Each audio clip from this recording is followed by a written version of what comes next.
ধনাত্মক সংখ্যার প্রশ্নটাও আসে বাস্তব সংখ্যা থেকে। ধনাত্মক সংখ্যাটা বাস্তব সংখ্যারই অন্তর্ভুক্ত।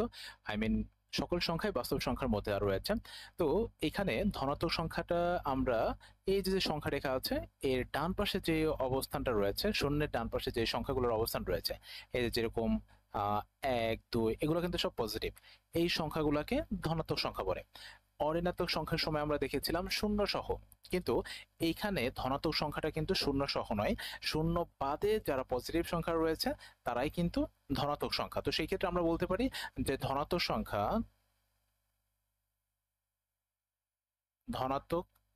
সংখ্যাটা কিন্তু অল টাইম গ্রেটার দেন শূন্য। ঠিক আছে, ধনাত্মক সংখ্যা কিন্তু সবসময় শূন্য থেকে বড় হতে হবে।